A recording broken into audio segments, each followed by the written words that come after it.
host, Randi-lee. On the show, we interview other writers and we talk about mental health from their personal journeys. If you have not already hit that like and subscribe button, go ahead, do that now so that you never miss an episode. Look, I got crimpy hair again today. It's been so long. Oh my goodness. It's just much longer than in the intro video. Because actually today, my kid and I, we went to dinner and a show at the Thorold Theater. It was a murder mystery. I got it wrong. She was closer to the actual killer than I was. Anyways, so it was a lot of fun, but so I got all did up. It was 1920s themed, so I had my whole flapper dress on and everything, which is why I am now in my comfy jammies. But enough about that excitement. I have a great guest with us, John DeDakis. Hello, how are you? Hi, Randi-lee. How are you? I am pretty good. It's tired. It was a good show, but longer than I expected. So. But it was a precious moment there with your kid. It was, and she had such a great time. It's her 19th birthday on Tuesday. So. Oh my goodness, man! When did you start having kids? When you were 4? Or... Thank you. Actually, the girl because it was dinner and a show, we were sitting at like round tables, and so the person that was right beside me, because my kid loves to tell people, "This is my mom," because so many times they're like, "I thought that was your sister or your friend," and I'm like, yeah. "Thank you." She's like, "No, that's my mom. She's old." I'm like. So the lady beside me, she's like, "Seriously, you've had like no work done or anything?" I was like, no, it's just me. So it's nice, very nice. You're blessed. Thank you. So yeah, we got to do lots of fun stuff to celebrate this 19th birthday, because it's a biggie in Canada, anyways. So tell me enough about that. Tell me about you. About me. About you. Who are you? I'm John. I'm from La Crosse, Wisconsin, along the Mississippi River, Wisconsin's west coast. Okay. I was a journalist for 45 years. I covered the White House when Reagan was president. Worked at CNN for 25 years. The last 7 as one of Wolf Blitzer's editors on the Situation Room. During my time at CNN, I started writing novels. I've written 6 mystery-suspense-thriller novels. My protagonist is a young woman in her 20s. I'm neither of those. And I was thinking that, but... Yeah, and so I'm also a writing coach, a manuscript editor, and a motivational speaker. That is all very cool. However, that's what you do. Who are you in your soul? It's the most complicated question of the whole thing, seriously. That is a fabulous question. Who am I in my soul? Evolving. That's a good word. I'd like to think that I'm kind. Okay. I have things that I'm working on. I'm trying to evolve and improve as a person. But I think I'm a connector, and I'm curious. I am voraciously curious. We'll see how long it takes for me to turn this interview around and start interviewing you. That's why it's conversation style, so it works. There you go. So, I mean, those are some of the things. People are complex, but I think those are some of the things. That's very soul related. I like that. Thank you. Now, I know you've had a lot of run-ins with mental illness in your life. Yes. From that, 3 sentences in my screening questions, I already know that. So I'm going to throw it at you. Start your story wherever the heck makes the most sense, and I'm just going to randomly interrupt you. Fair enough. All right, so we're talking about mental illness, right? Or mental health, whichever side of the coin. Right, so sometimes I'll say mental health, but then I try to catch myself and say mental illness only because when we're talking about it on the show, we're really talking about the troubled times, right? And that is when an illness is rearing its ugly head, right? So I try to say mental illness, and then this is a work in progress for my brain. When it's a good day or whatever, then I say mental health, because then my mental feels healthy. Because just like when we're sick, we say we're ill or sick, whatever, but you don't say mental sick. We could, I guess, but we say we're ill or we're feeling good, we're healthy. So I try to say those two things as different times. Instead of saying my mental health is bad, I don't say my physical health is bad, Well, sometimes I might, but you know what I mean? So that's the thing I'm trying. I don't know if others are trying, but I'm trying. Well, look, let me preface everything by saying I'm not a psychologist, I'm not a psychiatrist, I'm Me not a trained neither. expert. I'm only going anecdotally based on personal experience and conversations that I've had and things that I've read. So take all that with a grain of salt. I love that because that is what we're here for. Yeah. I think that, just just from a personal standpoint, there was a time in my life where I was very confused and there was a lot of inner turmoil. This revolved around the Vietnam War because I was of draft age, and so there was a lot going on. That would be 18, 19, 20 scary. years old. And I contemplated serious suicide. Now, I'll quickly add that I didn't get anywhere close to it. I started to think about how to do it, and that was a wake-up call, and I backed way back and go, whoa, not going to go there. That said, Amazing. however, my sister did kill herself in 1980, carbon monoxide poisoning, and we knew that she was troubled. And so there had been episodes, and I think that looking back, this is the 80s. This is 1980, and even before then, she was having trouble. And I think she was probably bipolar, but I don't think we had a diagnosis for that at the time. Certainly, no medicines for it. How old was she? She was 38. Okay. And I think she'd been struggling for a long Definitely. time, a long Definitely. time. And Was this an older sister, younger yeah, sister? older. She Older was 8 sister. years older than I. Oh, it's a pretty big gap. It is a big gap. Yeah. My parents, after she was born, and she was a preemie, so Oh, wow. when she was born, my parents were told, "Don't get attached because she might not survive." She did survive, and they Yes. did get attached. I think you're attached like as soon as you spit them out. You're attached. Oh yeah, oh yeah, Yeah. oh, yeah. And I think the delay was that my mom, had a miscarriage. Whoops, a miscarriage before I came along. Okay. And so, and so there was the gap was big, a long time there. And so, she used to say my mom used to say to me, "You're the little boy we prayed for," or she would say, "You're the little boy we prayed for." I love how parents can do that. Oh my gosh. Parents oh yeah, are I gave her plenty my of reasons to be doubtful of that decision. So yeah, I mean, by the time I was, how old was I? I was 30 when my sister killed herself, and I'm not even convinced it was suicide, because she would often put herself at risk, but she was also reaching out in hopes that someone would rescue her. And I don't think that she had played around with carbon monoxide poison, with carbon monoxide. Yeah. And I think it got the best of her, even though she had the phone in her hand, she was calling someone, and it just got her. But she was putting herself at risk enough, that she was suicidal. Whether she intended to go through with it or not is sort of beside the point. Right, exactly. And actually, I was just a guest on someone else's show day before yesterday, and we got on this topic kind of the suicidal ideation, and okay, we might think about it, but do we do it? And it sounds like, yeah, okay, your sister was thought about it, and she did it to she did it, but up to this point, it sounds like she was doing it to an extent as a call for help, like you were kind of saying she wants help, but sometimes you go too far. Right. And I you think can't. that's what happened. Exactly. Yeah. But there is that difference where you think about it before you do it. And also, like when you were talking about how you had thought about it before and you're like, oh, crap, I got to get help. Yeah. And I mean, I was thinking about it because life seemed meaningless. Yeah. It was that hopelessness thing. And I think it's very easy to get tunnel vision. You are only thinking of yourself, and your horizon isn't wide enough to see the bigger world and farther ahead to see the possibilities.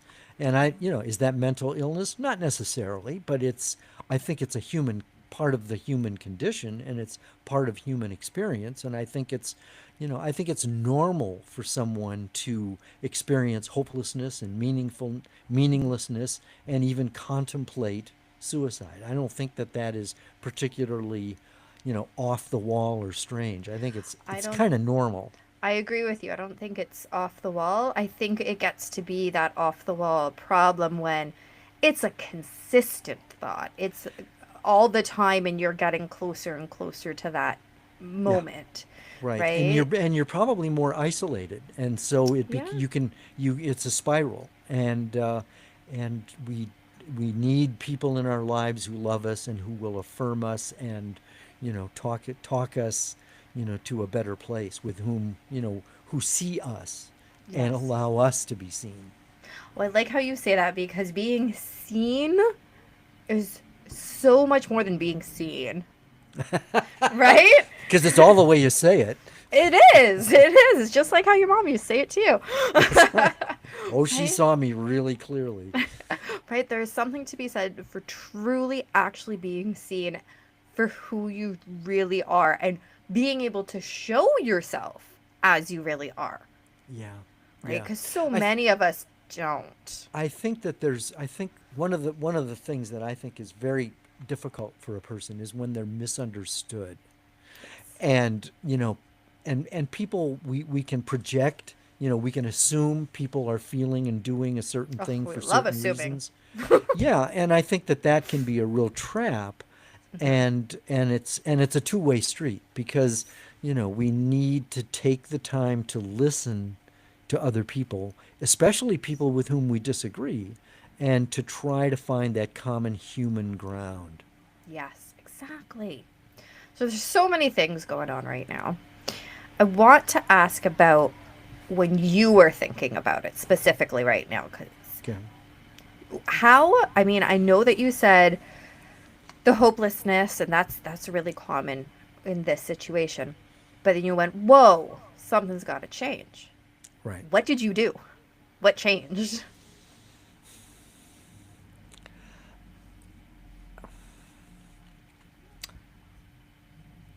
The thing that changed, there's a spiritual component here. And the interesting thing is, I was raised Episcopal. I don't know how spiritual you want to get here, but However I'll, spiritual you need.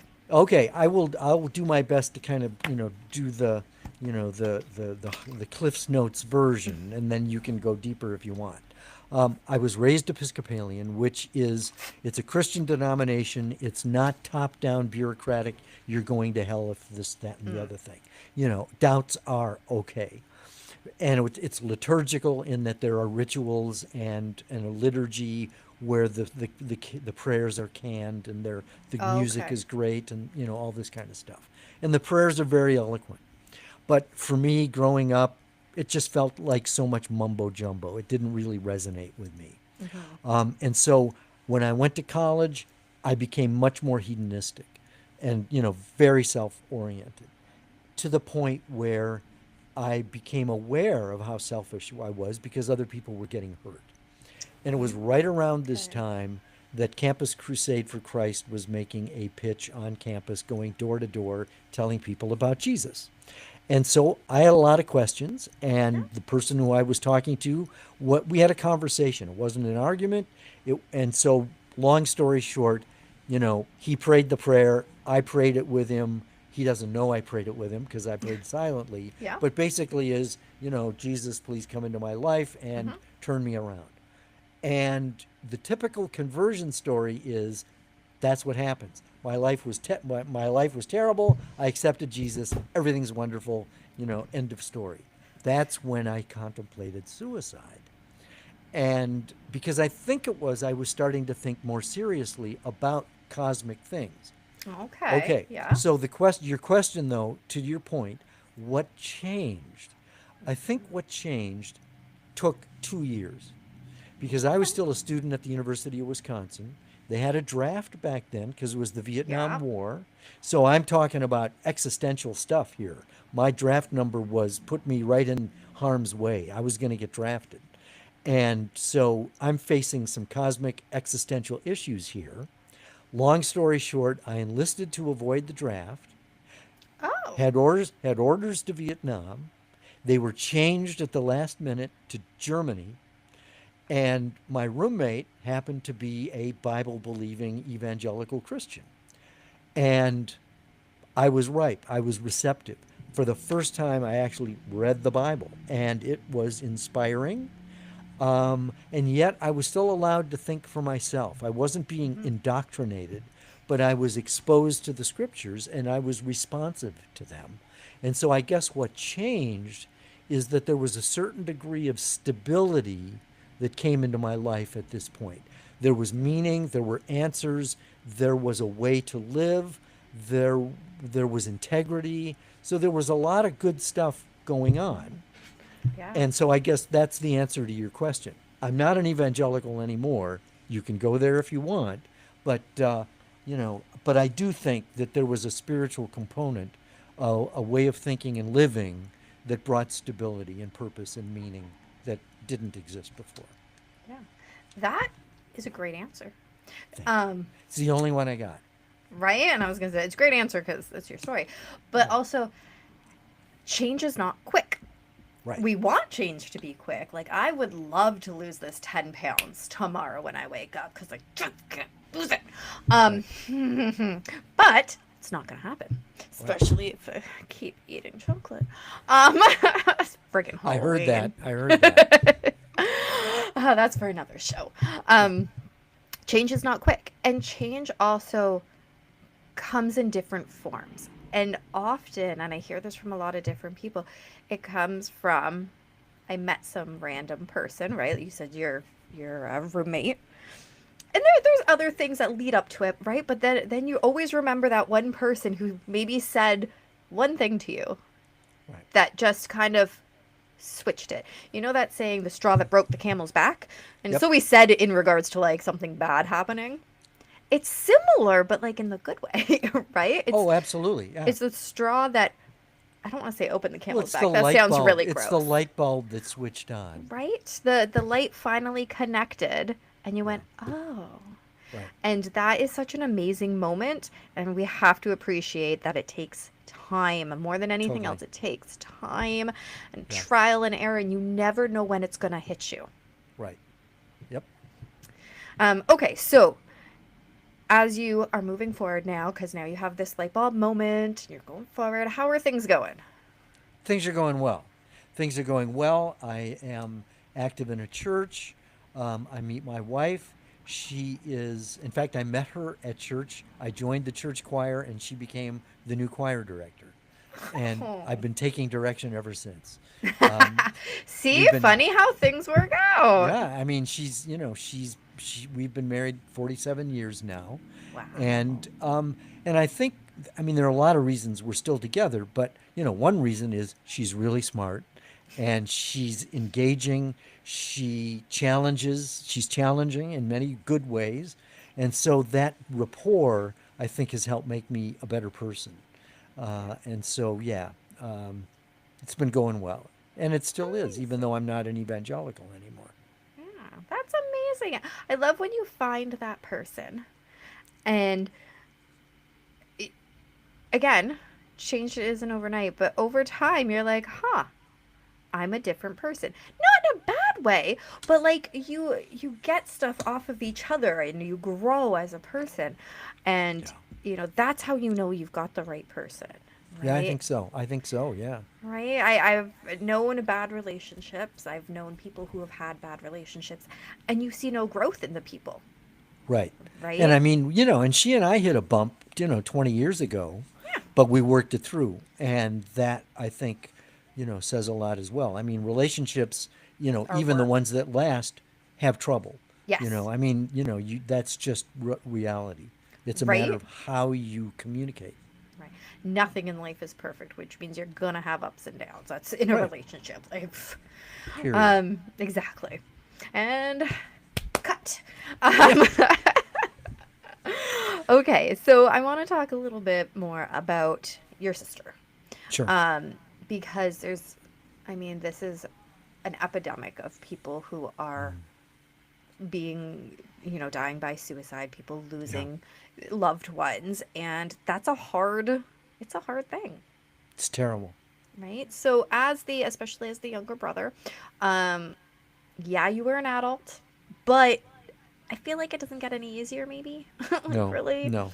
Mm-mm. Um, and maybe even, I don't know, but maybe even a little bit harder because as an adult, you're thinking, oh, but what could I have done? Maybe. I don't know if that's what you were thinking. I'm going to ask Oh, that. oh, sure. Yeah, absolutely. What did I do? What could I have done?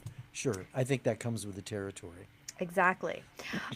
So, with all of that in mind, I want to know basically, I want everyone listening to know, how were you feeling? How did you deal with it? And, you know, that moment of, oh crap, what could I have done different? Or should have said, the signs that you can look back on now and go, oh, how did I miss XYZ? Oh, I saw the signs and I did my best to try to break through, but it was like there was a veil there. So, I know that, you know, I probably wouldn't have really been able to help because I did try. Um, but one of the things that I learned afterwards, someone said to me really fairly early after it happened, he said, move toward the pain. And I didn't know what that meant. And it took years, decades actually, for me to really connect with that concept.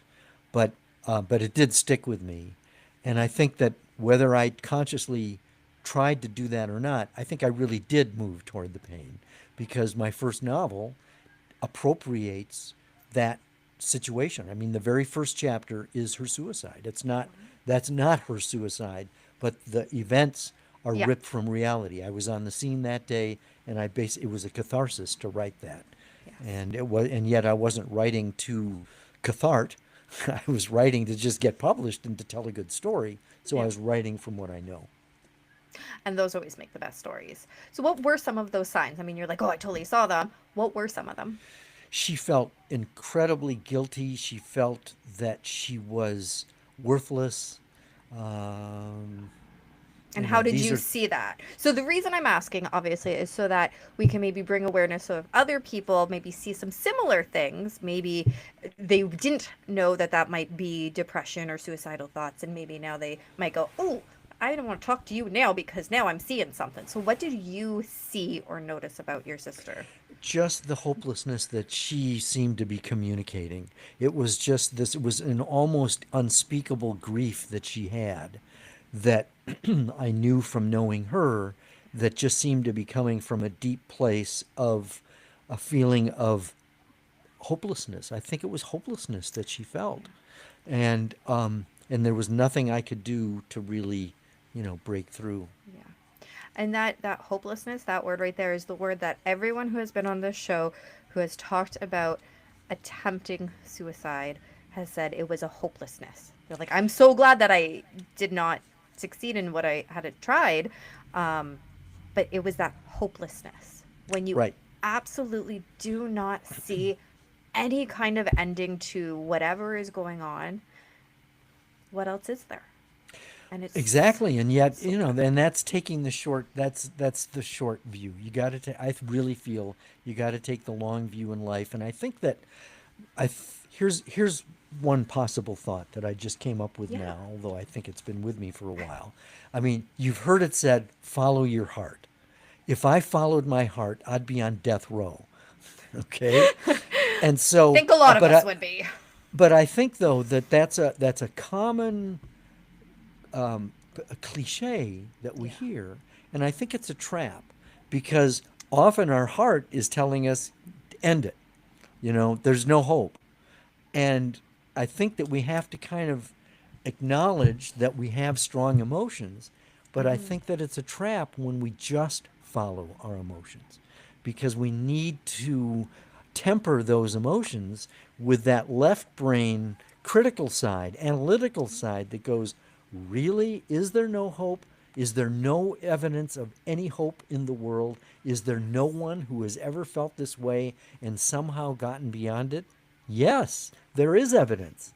And I think we need to kind of balance that left brain, right brain, the feelings and the thinking to be able to come out from under it. Because if we're just letting our emotions power us through, that may not end well.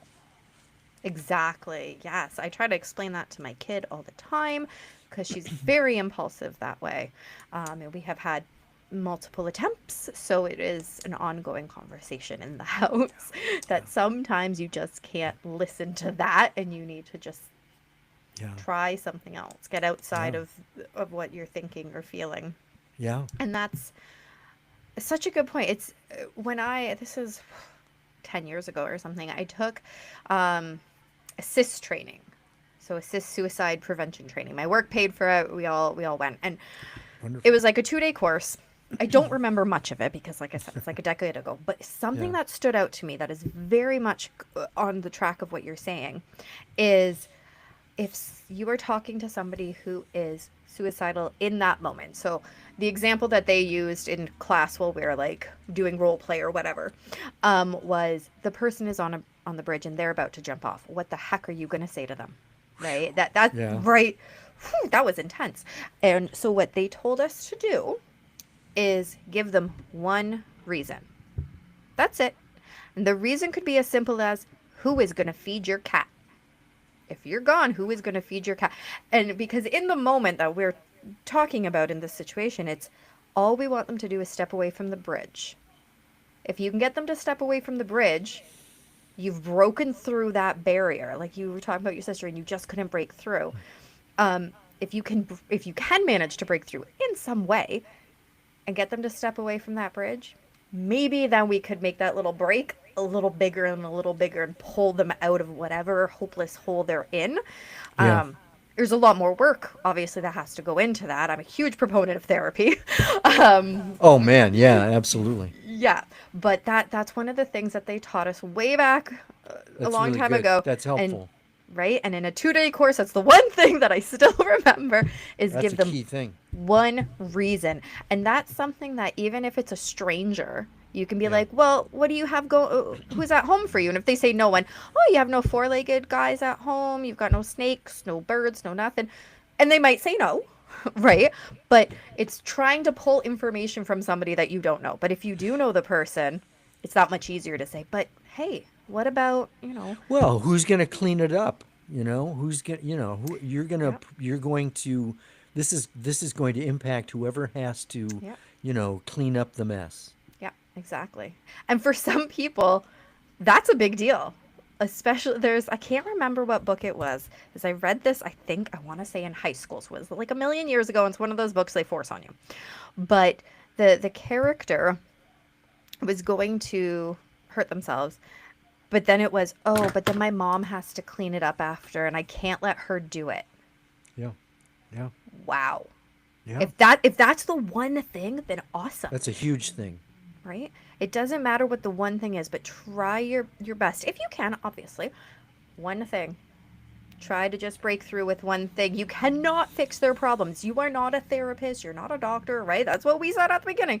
We are not those things.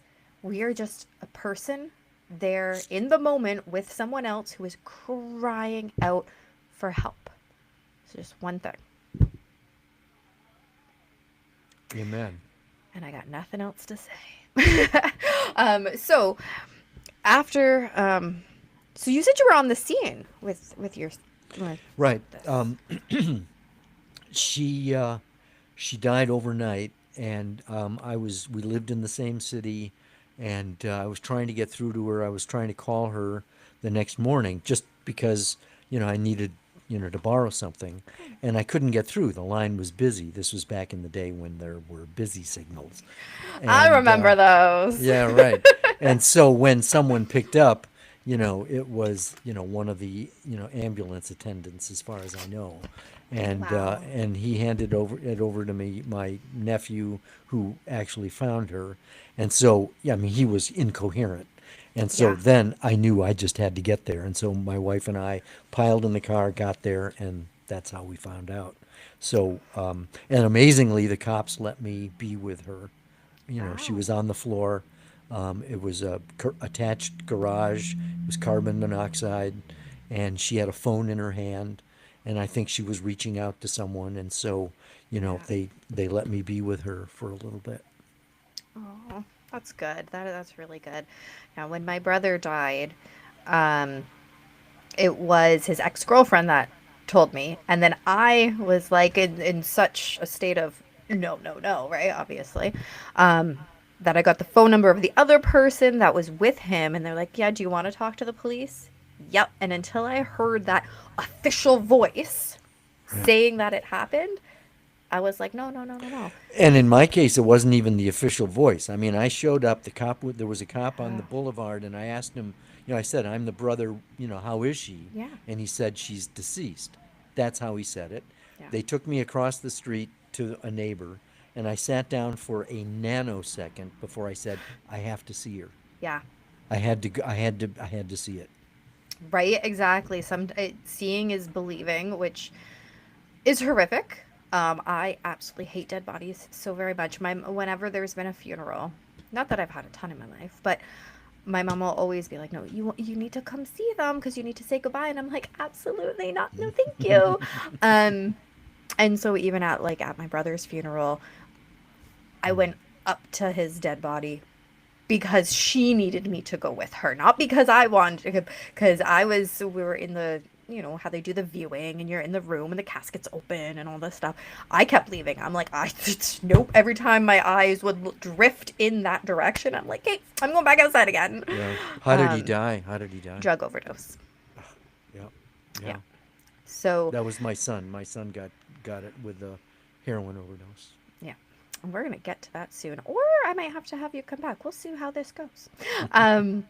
But yeah, so it's such a horrific thing. And yeah, seeing is believing. I mean, I believed that he was gone, but when we finally were there and the body, I'm like, but it looks like him. It looks like he's sleeping. What is going right? And now I'm going to cry. So stop talking about that. But it is such a hard thing. And then to be the one to have to console others. I'm assuming you were consoling your nephew. I'm assuming. And potentially sharing the news with others. Sure.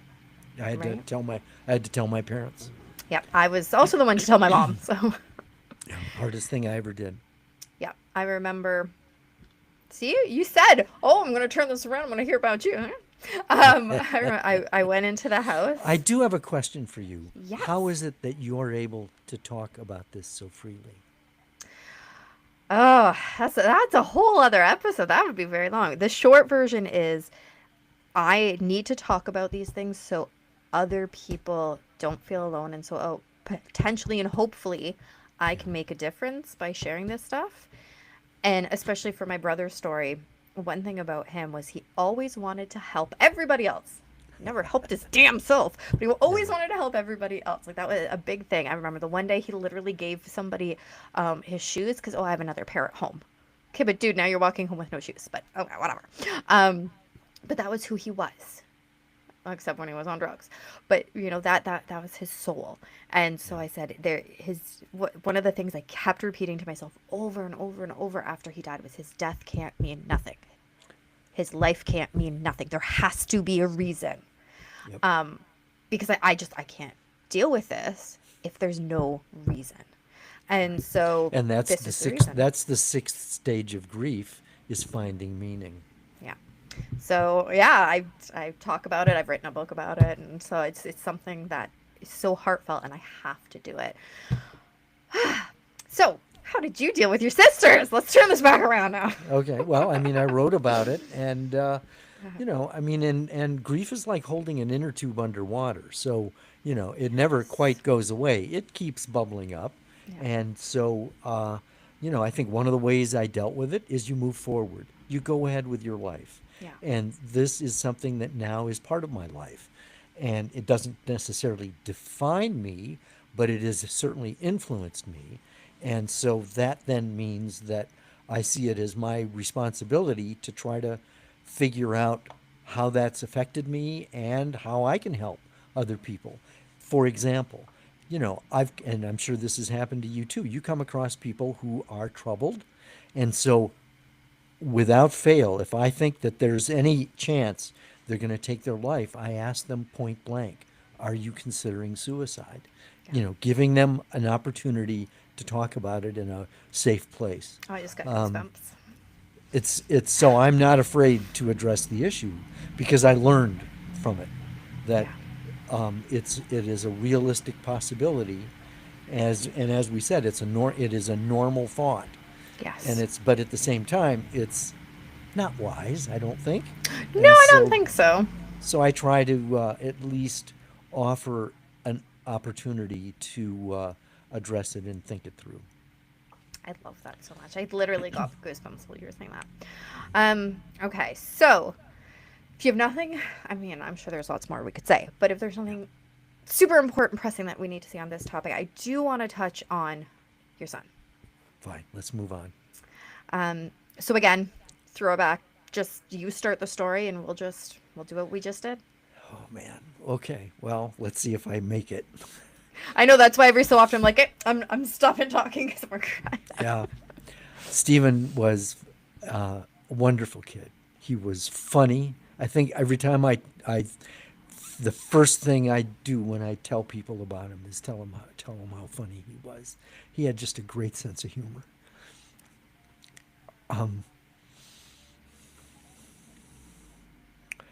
He was engaged with life. He taught himself how to play drums, taught himself how to play guitar. He was a food runner at a high-end restaurant in D.C. and became so curious about the workings of the kitchen that he went to the cook and said, "Teach me how to cook." Oh wow. And so, he was just, he just was a bright, he was a comet. And yeah, He sounds very cool. he was cool. And now for the hard part, and you can tell me to shut the if you want to. We're good. We're good. We're good. And honestly, take your time. Absolutely. What happened? What transpired to take him down that path? Restaurants can be a real danger for drug addiction. Really? And so he got addicted to heroin through a friend at work. And I think it started in stages. I don't think he started shooting up right away. A lot of this Yeah, it's stuff I found usually. out, a lot of this stuff I found out after, when he went missing and after he died, when, kids and his friends started telling me stuff. Yeah. And I think he started snorting it, and he told his friends, "I'll never do needles." He did needles. And my wife and I knew something was up because, he and I had schedules that were sort of, crossing, Oh, ships okay. passing in the night. Yeah. So he lived with me, but, we weren't always seeing each other, but we Yeah. were in touch. Yeah. And we had a great rapport. But, he was missing work. He was oversleeping. When I would talk to him, sometimes it sounded like he couldn't put a sentence together. A lot of things and he was going through a lot of money, Okay. overdrawing his bank account, that kind of stuff. Yeah. And he always had an excuse. There was always a reason. Oh, I'm helping out Yeah. a friend who, needs some money. Okay, great. Yeah, How can they're you great argue at with that. that? Oh, Yep. man. And so the major red flag happened when my wife was working in Philly, and I would go up on weekends from D.C. to be with her. And it was a Friday night, and he called me at like 6 in the morning and said that he couldn't feel his left arm. And it wasn't like it had just gone to sleep. It was like he couldn't feel it. And he was so troubled that he said, I'm very worried. And I said, okay, call the advice nurse and let me know what she says. He called me right back. She said, you need an ambulance and you need to get here now. And so I got up, went back to DC, got to the emergency room, and they were holding him because of, more tests and stuff. And one of the nurses took me aside and she said, "We're really concerned about your son, but we can't tell you why." And I went, because of HIPAA laws and, Yeah. all that. And I went to him and I said, "Dude, they know what's going on. You know what's going on. I can't help you if you don't tell me." She says, well, yeah, I think it was, maybe that, little marijuana I had, is a little maybe stronger. And I thought, fine, okay. Well, when they finally released him, they gave they let me come into the room with him and the doctor, and he handed me the discharge paper, and among other things, it said stop using heroin. And I go, what the fuck? And Wow. that was how he told me. He didn't say it in so many words. So I look back on that, and I'm glad I didn't flip out. I mean, I was certainly stunned. And Yeah. so I said, okay, we need to talk. And so we both got some sleep because we'd both been up all night. And so when we finally talked, we had about an hour and a half conversation, a heart to heart. And I said, help me understand what's going on. I said, I don't know a lot about heroin, but what I do know, or at least what I've heard, is that you do it once and you're hooked. And that forever after, you're looking for that, you're trying to chase that high. And he said, yeah, I've heard that too, but I've only done it a couple of times and I've got it under control. And I said, and so as we talked, we determined in our conversation that the root cause of his drug use was depression. And so he had a number of follow-up appointments that he had to make in terms of what was going on. They think, just to kind of backtrack a second, they think what had happened is that he had nicked a nerve when he was shooting up, which at least raised it brought it to our attention. Yeah. So he was diligent. He was diligent about his self-care. Called to make an appointment with a psychologist. The guy's schedule was filled up, and they said call back in 2 weeks when the new schedules come out. He was dead a week later. And it was while he was missing that his friends started coming out to tell me, what was going on. And I met the girl he used to shoot up with all the time. She told me about who the pusher was, who was the guy that Stephen was trying to call. He was missing for a week and was off the grid. We had no idea where he was. And that was out of character for him. And, we held out hope. The detective said it's entirely possible. He's ashamed of himself, went off the grid to kind of get straight, and was found dead in my car a block and a half from where we lived. Oh my goodness. And I think he'd been dead a week. Yeah. And so, yeah, that was the story.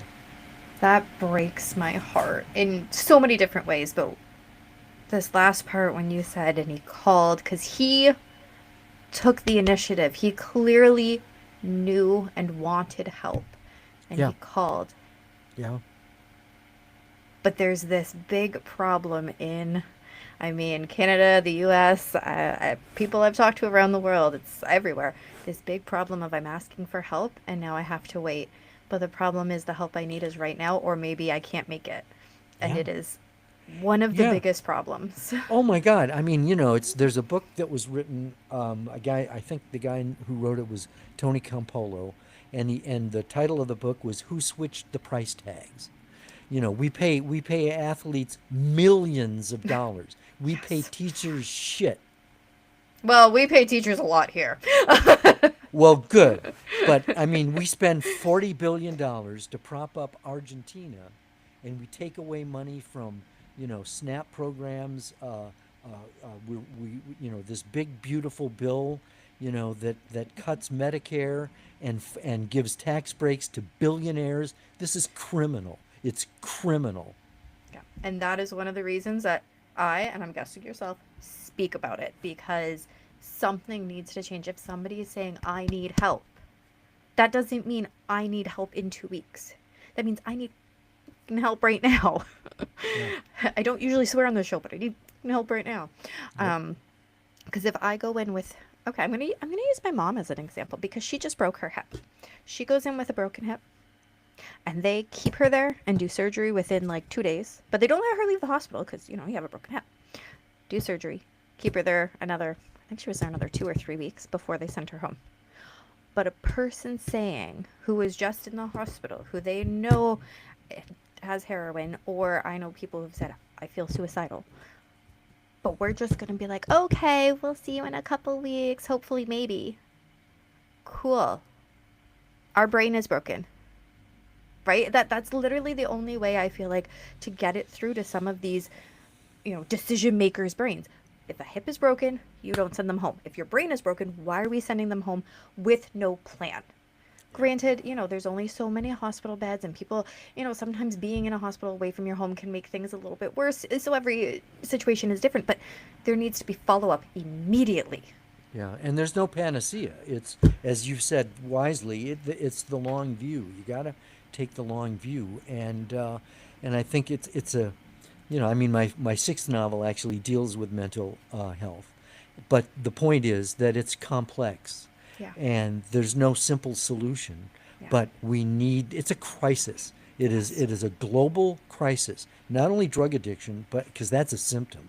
Yes. There's always something underneath it. Yeah. I mean, I would say depression, anxiety is the top guests that come on the show, and then addiction would be number 2 spot. Right. So I have talked to a lot of people. We're almost at 300 episodes here, and every single one of them say the same thing. There was an underlying reason why I did it. Yeah. People with addiction. Here's me turning the tables again. Yeah. Based on these 300 episodes, are you seeing evidence of you in these interviews being able to help other people, of seeing, an impact that these conversations have? I think so. I have had people say to me afterwards or leave comments and go, "Oh my goodness, thank you for making such a safe space to speak about it in." And I go, "Oh, you're welcome." Now I feel really good too, because you're telling me that I'm doing a good job. I need that outside affirmations. Yeah, absolutely, yeah. And sometimes that, I can't solve the world's problems. Nobody can. Right. But I feel like if I can help one person each episode, then that's almost 300 people. That's a lot of people. Yeah. And ideally more than that, because, viewers and all that. But really, the goal is to help. And I think that I have been doing that by giving that safe space to talk about it in. Well, thank you for sharing. Are we having fun yet? We were. Now I'm a little sad. Holding back tears, right? Oh, it's just so heartbreaking when you hear about people wanting help and they're not getting it before the end. Late. It's too late. Exactly. Yeah. And so that needs to change. People, lawmakers, all those, change it. I don't have the answers, but you clearly are not doing any better. So for those parents out there that are struggling with their kids, and they're like kind of a similar situation, I think you're going to work, I think you're doing whatever, do you have any piece of wisdom to share with them? I think the only thing I can suggest is to do your best to keep the lines of communication open. Oh, that's so good. I think that's key. I think it's important to listen without judgment. Yes. I'm not against tough love. I know that there have been some parents who have, enabled they've thrown tons of money at rehab and stuff like that. And I think there comes a point where you may have to just, I love you, but there was a story that I'm aware of where there was a mother-daughter dynamic where the daughter was addicted and kept relapsing. And the mother finally said to the daughter, "I am now saving for your funeral." Wow. And that got her attention. Yeah. Well, exactly. There comes a point. So in college, I did my placement at a drug and alcohol recovery house. And some of the guys there, so it was a male facility. Some of the guys there, that's what they said. They said, my family won't talk to me unless I get clean and sober. And they're like, and that is the most important thing to me now. I realize I have a long way to go. And there was definitely lots of people that relapsed. And I can't remember now what it was, but there's I want to say you're going to relapse 7 or 8 times before. I've heard that too. Exactly. I've heard that too. Yeah. Before it sticks. Yeah. Right. So you would see some guys and you're like, you're not taking this serious. I'm gonna hopefully see you again in a couple months, but this isn't the one. It's not going to Yeah. stick. And it's an unfortunate reality. But Yeah. as you start to work with them on a more regular basis, you can kind of pick out the ones that are serious and the ones that Yeah. are like, I'm fine, I only socially drink or Yeah, right. whatever. And it's like, but You're fooling yourself, man. exactly. So, And I mean, and it's easy for me to say that because I don't have an addiction gene. You know what I mean? I can turn it off. And I know that for some people that it's hard. really takes a lot of effort, and it means so much to me when I come across someone who is in recovery, because I never had those conversations with Stephen. I know that if he had gotten help, and because he was serious about it, I think Yeah. that if it had stuck, I can only imagine how wonderful our conversations would have been, because they would have been on an authentic level, because he Yes. would have been dealing with reality, not trying to anesthetize the pain, but dealing Exactly. with it. Exactly.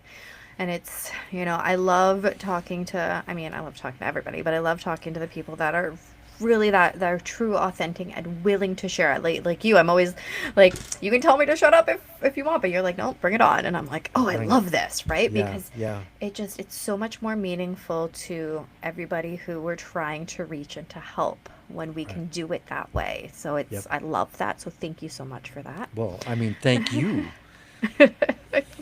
We'll just be all thankful together.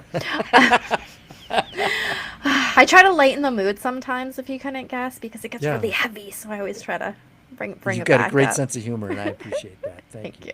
you. Um, but it is, yeah, it's really hard. And the other thing to note before we move on is that we're talking about addiction. And yeah, I said my brother died drug overdose. Stephen was the same. But there's so many other kinds: Sure. gambling, food, sex addiction, shopping. Like there's just so many. That's only a handful that I can grab off the top of my head right now. Yeah. There are so many, and they all need to be viewed in the same lens of there is a problem that needs fixed. Yeah. Yes, you might not end up dead because you were shopping every single day and you have racked up a million credit card debt, but you could put yourself and your family out of a home without food and starving, right? There's so many different things that can happen that we have to look at addiction as addiction, not this is drugs, this is alcohol, this is gambling, this is shopping. No, it's addiction. And there is an underlying problem that needs to be addressed. Ooh, yeah. And we need to focus on the whole, not parts. It's not a silo. Yeah. Good point. Well said. Thank you. And actually, something that Yeah. Go ahead. something I learned by interviewing people is eating disorders are very similar to addiction. People who I've talked to that have had anorexia or bulimia, they say, I feel like an addict when it comes to food. And I had never heard that before. And I thought that was very interesting that it's so similar in their mindset of the control of the food kind of thing, and it really being an underlying issue. They need to control the food because of trauma or whatever it is. It's a very interesting thing, and I love learning. So when I hear these, I'm like, oh, I'm gonna keep that up here. I like that. So there's so many different things that overlap, and we got to help each other out and share the wisdom we've gained over the years. Right. Yes. Okay, so unless What you said. ditto. So if you have anything else to share, now's the time, or we're gonna start talking about your books. Books. Books. I know you've dropped a few little nuggets about them, but you have six. Six. And counting. Yes, and counting, obviously. Tell me about them. They're mystery suspense thrillers. Love I those. write as a woman in her 20s. Which I find hilarious. I'm sorry, when you said that at the very beginning, I was just like, okay, sure. Bring it. You can bring it. So they are mystery suspense thrillers. They deal with grief and loss because that's part of the protagonist's life and journey. journalism is a backdrop, so that is a theme that recurs all the way through. Because you're right, what you know. I know journalism. I know grief and loss, And and apparently I know you know a lot of women. 20-year-old girls. And I know I do. I know I was at CNN for 25 years, and that's 25 years worth of young women in their early to mid 20s who would tell me their stories about what it's like to be a woman. Okay, I'll give it to you. I'll give it to you. Now it makes sense. It's coming together. Yeah. So, you know, my protagonist goes into journalism. She's the White House correspondent for a couple of them, and the most recent one, she's White House press secretary. So it's like a series. It's a series, but you don't have to read them in order. I love those. Mainly because I usually end up getting one right in the middle. Yeah. But you know there's something. Unintentionally. That's okay. That's okay. Okay. Sorry, I didn't mean to cut you off, but I want to make sure I got that. Okay, so Well, White and House. yeah, she's a White House correspondent in two of them, and the victim of fake news in one of them, and the most recent one, enemies domestic. She is White House press secretary, pregnant, ambivalent about becoming a single mom. The dad is dead. Abortion is a crime, and a dictator becomes president. Oh, damn. It could never happen. It could never happen, but. I'm gonna leave that for a different show. Very cool. And so sorry, it was domestic enemy. What was that? Enemies domestic. It's taken Enemies from domestic. the oath of office for government officials. They are pledging to defend the Constitution against all enemies, foreign and domestic. So enemies domestic is the title. Oh, I like that. Being Canadian, you definitely had to explain that, but I like that. Very Fine with cool. me. Okay. And where do we pick up the books? Probably the best place is go through my website, because that way you'll get a good thumbnail of everything and a link to buy them. And so my website is my name.com, johndedakis.com, JOHN, D as in dog E, D as in dog A, KIS as in Sam.com, johndedakis.com. I love it. I'm assuming all your socials are through there too, but what socials do you use? Primarily Facebook and LinkedIn. I'm also on Author's Den. That's a site where I've posted. It's a great place for me to post a lot of my writing, short stories, things like that, podcast links and things like that. Let's see. I'm on X, but not active. I'm on Instagram, but that's linked to Facebook, so I don't. Yeah, exactly. I don't really post separately there. Those are the main neither. ones. They usually go on both if I'm posting because it's just easier. But I find you get like my generation and older for Facebook because it's for old people, and then the younger ones they're the Instagrammers. Exactly. Yeah, and so it fits. There's overlap, and I've got a lot of friends who are much younger than I am, and that keeps you young. Right. I am the young friend in my group because my best friend is older than me. Although I call her my work sister, she is younger than me. So. All right, I'm going to ask you, how old are you? How old do you think I am? No. I want to hear first. How old do you think I am? And then I'll tell you. All right, if you. I will tell you. If you've got a 19-year-old daughter, then it's realistic to believe you're 40, but I think you're younger than that. I think you're in your mid to late 30s, and I've just probably totally shot myself in the foot. No, I know, mid to late 30s. Yes, I'm 38. Okay. Yeah, that was good. Okay. Yes, 38. I turned it this month, at the beginning of the month. Congratulations. Thank you. So I said next year, I'm going to have, when I turn 39, because my birthday lands on a Saturday too, I'm going to have my big birthday because everybody does 40 and that's just boring. I want to be like, ooh, last year of 30s, not ew, first year of 40s. So have to be different. I mean, clearly. when I turned 40, it wasn't a big deal. Same with when I turned 50, not so much. When I turned 60, that was a moment because everybody I knew when I was growing up who was 60 was old. And that's when I made a decision that I'm going to live as if I've got another 40 years. No guarantees, but I'm going to maintain curiosity about everything around me, everyone, and try to live life to the fullest in a Good. responsible way that allows for growth and all of that. Good. Oh, I love hearing that. Life is too short as it is, so we don't need to cut ourselves off at the legs. Yeah, I'm not done yet. Awesome. I love that. Do you have anything left to say before we say goodbye? Only I'm starting. I'm a writing teacher, so I've been doing a lot of manuscript editing and coaching and all that for the writing community. But I'm at a point now where I'm branching out and I'm trying to take my message of using writing as a way to heal to a wider community.